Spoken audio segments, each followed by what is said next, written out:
Hi everyone and welcome to this video. Today I want to talk with you about attachment trauma. What is attachment trauma and how does it actually impact our life?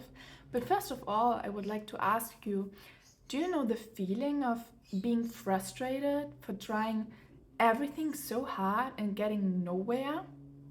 If that's the case and you know that, I really want to say to you, really want to tell you, it doesn't have to be hard. I know you might have been trying everything and hustling and doing everything by the book, like meditations, journaling, affirmations, talk therapy, coaching, but somehow you have the feeling you're not getting there. But what if there's no there to get to? So if something is still holding you back again and again and you find yourself fighting again and again, this video is for you. I really invite you to fully watch this video. Because probably you're used to a certain stress level in your body in order to be able to do something or to reach a certain goal in the outside. But first of all, what if you're not doing anything wrong, okay? What if you're unconsciously still suffering from the patterns and responses of attachment trauma?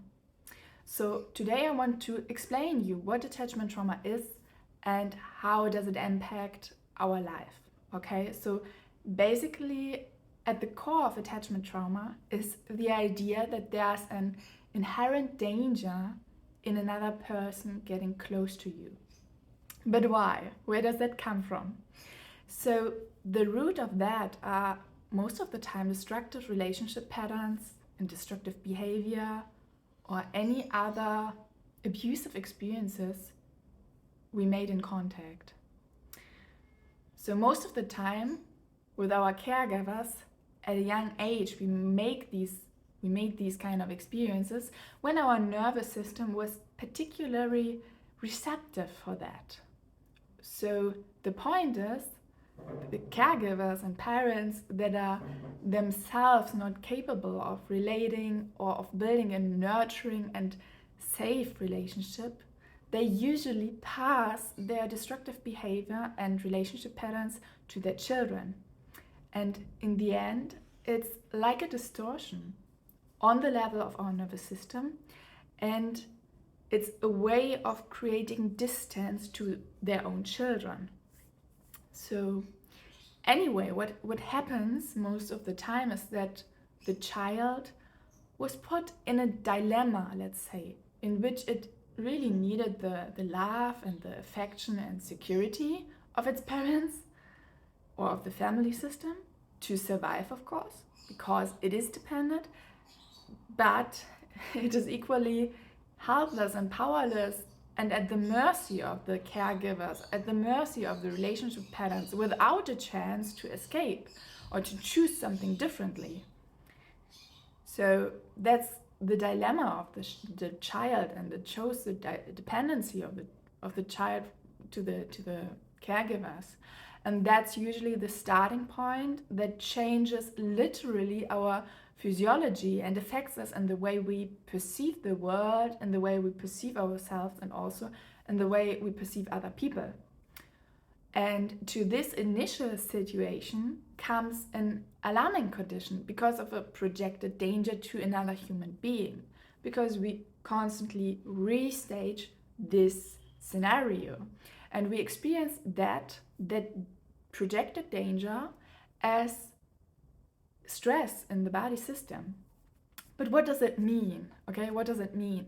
Maybe you can tune in into your body and your feelings and connect with yourself and ask yourself, for example, how do I feel when another person gets very close to me? And how much closeness can I allow? Or, for example, with how much and deep intimacy can I get in touch with without being scared? Or what am I scared of sharing in contact, and why? What is still not shared since childhood maybe? Or how do I feel when someone rejects me, or when someone shares a clear boundary in connection? Or if we talk about taboos, what taboo that could never be shared, or which projection of danger into the other person seems still to be true?